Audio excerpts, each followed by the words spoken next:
All right, so looking ahead to 2025, U.S. economy, right? You've been doing your homework, gathered forecasts, expert opinions. The Mm. Conference Board, J.P. Morgan, groups Mhm. like Vistage, even some global perspectives in the mix. A lot to sort through. It is. And that's where this deep dive comes in. We break it all down, give you those aha moments, hopefully. Yeah. We've got a really interesting mix of things happening right now. It's kind of like on the one hand, you've got this cautious optimism, economy seems to be holding steady, but then you throw in the election results Oh, yeah, and a whole new layer of complexity, and then you've got all these global trends that could really, throw a wrench into everything. for sure. It's Okay, so overall picture first. The common thread seems to be moderate growth, Yeah. but the predictions are all over the place, like Yep. choose your own adventure. Yeah, exactly. I mean, almost all the sources we've got, the Conference Board, JP Morgan, they're all saying growth around 2% for 2025. But the spread of those predictions, that's what's really interesting. It ranges from 1.6% all the way up to 2.8%. So agreement on the general direction, but how strong that growth's going to be, that's still kind of. It's like we're all on the same highway, but some of us are in the slow lane, some are like putting the pedal to the metal. Yeah, exactly. And then, of course, you've got those unexpected detours, right? Global tensions, trade wars, those kinds of things. I mean, early this year, everybody was talking recession, right? Yeah. Recession fears were huge. Thankfully, most sources now, they're talking soft landing. Even those optimistic folks over at Wolters Kluwer, they're on board with that. Okay, soft landing. Hmm. So can we all breathe a sigh of relief? What does that actually mean? Well, I mean, it's definitely better than a crash, right? Yeah. What it means is the Fed's trying to cool things down, bring inflation under control without sending the economy into a full-blown recession. Right. It's like tapping the brakes gently instead of like slamming on them. Right. And there's almost always a but in economics. Right. There's still risks out there. Like those election outcomes, yeah. Can't ignore those. Yeah. Speaking of things cooling down, remember those crazy inflation highs of 2022? Yeah. 8%. Oh, yeah. Seems like we're over that hump, thankfully. Yeah, those grocery bills were definitely giving us all sticker shock. For sure. But the good news is most forecasts we're looking at, they say inflation's going to settle around 2.5% by the end of 2024. And if you want to look even further out to 2029, projections are putting it as low as 2.1%. Wow. So we might actually be heading back to those normal inflation levels, the ones we used to take for granted. Back in the good old days. Yeah. Okay, so inflation is chilling out, but I feel like there's another but coming here. Yeah, you know me too well. The big wild cards here, I'd say, are things like protectionist policies, global instability. Those could easily throw a wrench into those rosy inflation projections. Yeah. Send prices climbing again? So inflation's behaving, but we got to keep an eye on it. Exactly. Okay. What about interest rates? That's the thing. Everybody's like on the edge of their seat about what's the Fed going to do. Yeah, well, good news is the Fed is easing up a bit. We already saw that rate cut in September. Most experts think there are more coming. By the end of 2025, estimates for the federal funds rate, they're ranging from 3.4% to 4.5%. So that's still high compared to like pre-pandemic days, but it is a move in the right direction. Yeah. Definitely good news for anyone with a mortgage or thinking about buying a house. Absolutely. But this is where it gets really interesting, the global picture. It's like it's throwing the Fed a real curveball here. Yeah. You've got Japan with interest rates basically at zero. Right. And then you've got Russia dealing with rates over 15%. It's like an interest rate seesaw out there. It is. And it makes the Fed's job a lot harder because Yeah. they can't just think about the U.S. economy, right? They have to think about how their decisions are going to ripple through the global economy. It's a delicate balancing act. Okay, let's shift gears a bit, talk about the jobs market. That September jobs report, that surprised a lot of people. 254,000 jobs added. Not exactly the slowdown many were predicting. Yeah, it was a welcome surprise, that's for sure. Seems like businesses are still hiring, even with all the uncertainty out there. Right. But here's the catch. Unemployment is ticking up slightly. Okay. It's projected to hit 4.3% by the end of this year and potentially hit 4.5% in 2025. So is this just a natural adjustment as the economy cools down? Yeah. Or is it a sign of something more worrisome brewing? That's the, like, million-dollar question here. Yeah, it's the question all the economists are grappling with. We really need to watch those unemployment numbers closely in the coming months, see which way the wind's blowing. Okay, let's talk consumer spending. After that pandemic shopping spree, I'm guessing things have calmed down a bit, right? Yeah, they have. Consumer spending growth, it's settled into a more cautious 2.5%. Okay. People are being a little more mindful of their wallets these days, even with low unemployment. There's just this sense of economic anxiety out there, I think, that's making people think twice before splurging. Yeah, that makes sense. Yeah. All right, so we've got moderate growth predicted, but with a whole range of possibilities. Right. Inflation is cooling down, but those global issues could heat things up again. Mm-hmm. The Fed is easing rates, but that global interest rate seesaw, that's making things tricky. Yeah. And then, of course, there's the elephant in the room, the election. Oh, yeah. And this one was a nail-biter, that's for sure. I mean, 538, they had Harris with a slight edge, something like 53% back in mid-October. But those key states, man, they were tight. Yeah. Even Lifton's prediction model, the one that's got that crazy good track record, Yeah. it favored Harris. But as we saw, anything can happen in politics. Yeah, absolutely. So dust is settled. Trump's back in the White House. What are we looking at in terms of economic policies?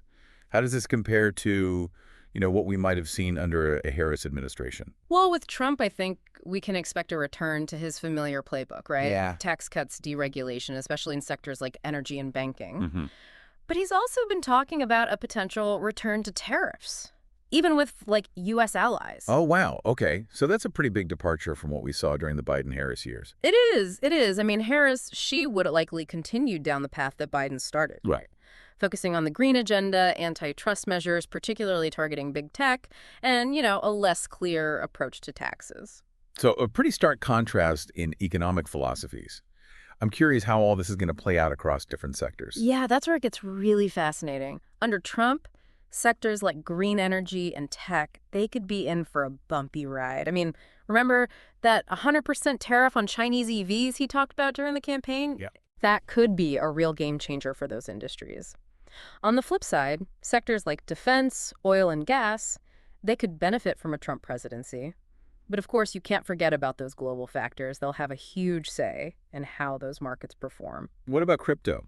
I mean, Trump made a lot of noise during the campaign about making the U.S. the, quote, crypto capital. He did.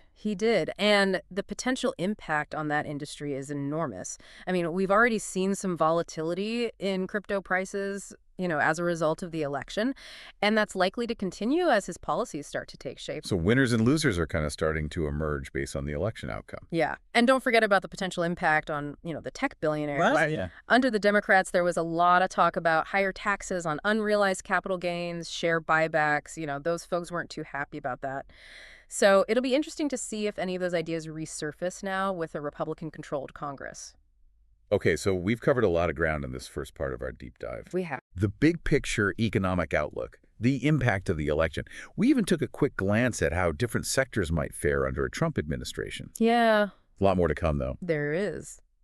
But we'll get into the nitty-gritty of specific predictions from our sources next, and maybe uncover some unexpected insights along the way. Absolutely. Before we jump into specific predictions, I want to kind of circle back to something we touched on earlier, that whole friendshoring thing. Yeah. It's fascinating how geopolitics is really reshaping global trade, Yeah, it really is. It's like we're moving away from this world that was all about lowest cost to one where it's like strategic alliances are king. Exactly.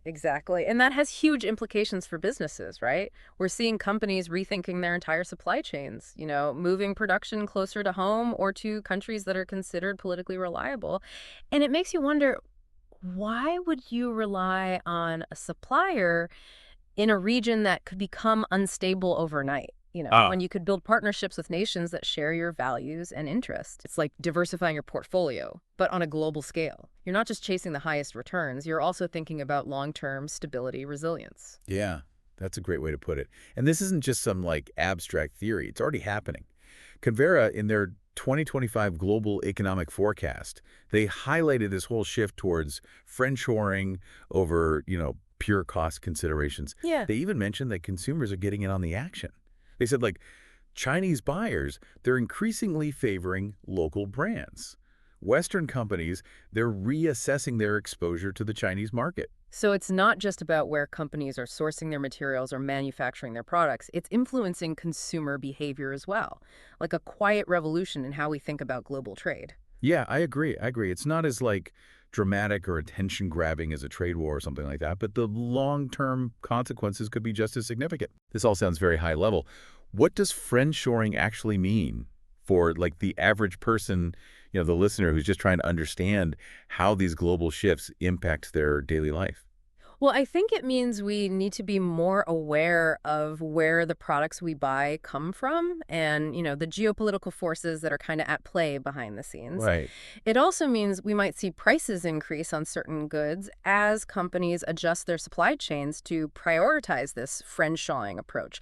Think of it like paying a premium for, stability, peace of mind. Right, because friendshoring often means giving up some cost efficiency, but you're gaining greater resilience in the long run. Precisely, precisely. It's a trade-off. It'll be interesting to see how it all unfolds. Okay, so friendshoring is definitely something to watch. Yeah. Now let's shift gears and look at some specific predictions from our sources.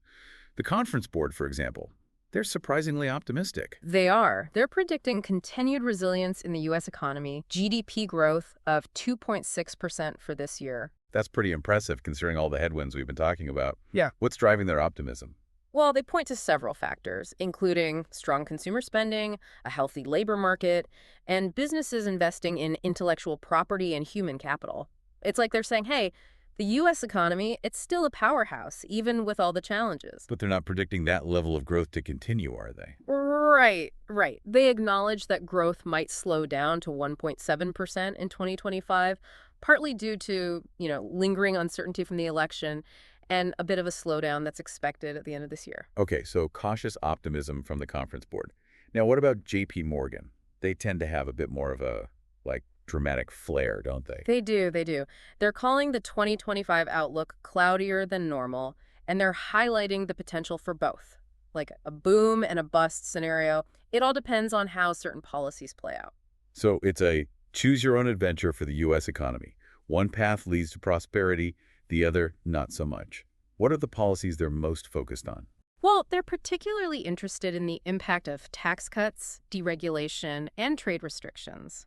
They believe these three factors will be major drivers of the economy in the coming years. Okay, let's break that down. What are they saying about tax cuts specifically? They suggest that tax cuts could unleash what they call animal spirits in the economy. Animal spirits. That sounds intriguing, if not a bit unpredictable. What exactly does that mean? Well, it's a way of describing like a surge in investor and business confidence. It's that feeling that, it's time to take risks, invest in new projects, hire more employees. It's like a collective burst of energy and optimism. I see. So tax cuts could be the, adrenaline shot the economy needs. Potentially, yeah. But then there's the potential downside of deregulation and trade restrictions. Exactly, exactly. JP Morgan, they're concerned that deregulation could lead to increased instability in certain sectors. And they worry that trade restrictions, like those tariffs that Trump's talked about, could trigger something called stagflation. Stagflation? That doesn't sound good. What is that exactly? Well, it's a nasty combination of slow economic growth and high inflation. It's like getting hit with a double whammy. Prices are going up, but your paycheck isn't keeping pace. Oof, definitely not a scenario anyone wants to see. No, it highlights the importance of, carefully considering the potential consequences of these policies. There's a delicate balance to strike between stimulating growth and maintaining stability. Okay, so we've got the Conference Board leaning towards cautious optimism, J.P. Morgan waving a big caution flag, especially when it comes to certain policies. Now, what about Convera? They have more of a global perspective, right? They do. In their Global Outlook Convera, they focused on the divergence in central bank policies around the world and how that's impacting exchange rates. They pointed out that, while some central banks are aggressively cutting interest rates, others are holding steady or even raising them. So it's like everyone's playing a different tune, and the global economy is struggling to find a harmonious melody. Yeah, that's a great way to put it. And this divergence creates a lot of volatility in currency markets. It makes it really difficult for businesses to plan, to invest, when they're not sure how exchange rates are going to fluctuate. Right. It's like trying to hit a moving target with all this uncertainty in the air. Exactly, exactly.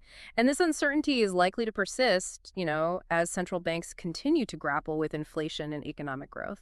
It's a global puzzle with no easy solutions. Okay, so we've got divergent central bank policies adding another layer of complexity to the mix. What else did Canberra highlight in their outlook? Well, they emphasize the return of fiscal discipline, which essentially means governments are being more cautious about spending, after those massive stimulus packages during the pandemic. It makes sense to, like, tighten the purse strings a bit after such a spending spree. But is there a downside to that as well? Well, Canberra cautioned that the U.S. debt ceiling could become a major issue in early 2025. It could lead to higher borrowing costs for the government, potentially impacting, global financial conditions. Ah, the debt ceiling drama. Always a fun time in Washington. It's never a dull moment, that's for sure. It underscores the importance of, responsible fiscal policy, both in the U.S. and globally. All right, so we've got friendshoring, divergent central bank policies, and the return of fiscal discipline. That's a lot to keep track of. Before my head explodes, what did Vistage have to say? They always seem to have a good grasp on the pulse of what's happening with businesses. They do. They do. Vistage highlighted something really interesting. They said that the greatest risks to the U.S. economy might no longer be internal. They see geopolitics and the global transfer of power as the primary concerns. So it's not just about what's happening within the U.S., but also how global events are shaping our economic future. Exactly. Exactly.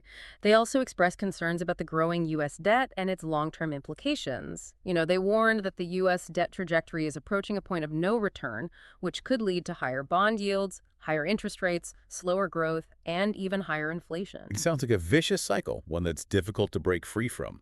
It can be, it can be. And it underscores the urgent need for, long-term solutions to address the debt issue, not just short-term fixes. Okay, so Vistage is sounding the alarm on geopolitical risks and the looming debt crisis, but they also offered some, like, sector-specific insights, right? They did, they did. They suggested that high-growth sectors, like healthcare and tech, are likely to continue outperforming more traditional sectors, like manufacturing. That makes sense. I mean, those are the industries driving innovation and job creation these days. They are, they are. And they're also the sectors that are most likely to benefit from friendshoring, right? Because they can adapt their supply chains more easily than, industries that have heavier physical infrastructure. So healthcare and tech are looking good. What about other sectors? Any winners or losers to watch out for? Well, they pointed out that the U.S. auto market is facing some significant challenges. Costs are rising, and potential disruptions from labor negotiations could further complicate things. They also noted that U.S. real estate is poised for a bit of a bounce back thanks to lower interest rates, which could be a boon for, construction and related industries. So a mixed bag for the rest of the economy. Some sectors facing headwinds, others catching a tailwind. It's fascinating how these global and national trends kind of trickle down to specific industries. It is, it is. It's a reminder that economics is more than just like abstract numbers and charts. It's about real people, real businesses, and the choices they make in a constantly evolving world. Okay, so we've got friendshoring, the debt dilemma, central banks doing their own thing, and a mixed bag of predictions for different sectors. My brain is officially full. Mine too. Mine too. But before we move on to our final thoughts, I'm curious to hear what's resonating with you, the listener. What insights have surprised you? What questions are swirling around in your head as we wrap up this deep dive into the 2025 economic outlook? We've covered a lot of ground, haven't we? We have. It's been quite the journey. From those big picture economic forecasts to the impact of the election, even got into those nitty-gritty details, specific sectors, and all those wild cards out there that could really shake things up. But now it's time to, step back, look at the bigger picture, right? What does it all mean? What are the takeaways for, the listener? What should they be thinking about as they kind of navigate the economic landscape of 2025 and beyond? Yeah, I think for me, the biggest takeaway is that we're entering a new era of economic uncertainty. The old playbooks, those historical trends, the assumptions we used to rely on, those might not hold true anymore. It's like we're sailing in uncharted waters. We can't just set our course based on, old maps. Yeah. Got to be more adaptable, more strategic, willing to adjust our sails as the winds change. Exactly, exactly. And I think we need to be proactive, not reactive. Instead of waiting for the next crisis to hit, we need to be thinking about potential challenges and develop plans to, mitigate them, build a more resilient ship that can weather any storm. But so how do we do that? How do we build that resilience, both personally and professionally? Well, it starts with staying informed, right? Keep learning, keep asking questions, keep challenging your assumptions, and maybe, just maybe, keep listening to a certain Grammy-winning podcast that breaks it all down in a way that's, both insightful and entertaining. I knew you couldn't resist that plug. But seriously, the more you understand about those economic forces at play, the better equipped you'll be to, navigate them. Knowledge is power, Yeah. especially in times of uncertainty. And remember, every challenge also presents an opportunity. This new era of uncertainty, it also brings with it, like, the potential for innovation, disruption, growth. It's a chance to rethink old models, explore new possibilities, and create a more resilient and sustainable future. So instead of fearing the unknown, embrace it. Step outside your comfort zone, challenge the status quo. Be willing to take those, calculated risks. Exactly. That's where the magic happens. Okay, so we've talked about adaptability, proactivity, embracing the unknown, even a little bit of, calculated risk-taking. Yeah. But there's one final thought I want to leave you with. Okay, I'm all ears. It's about perspective.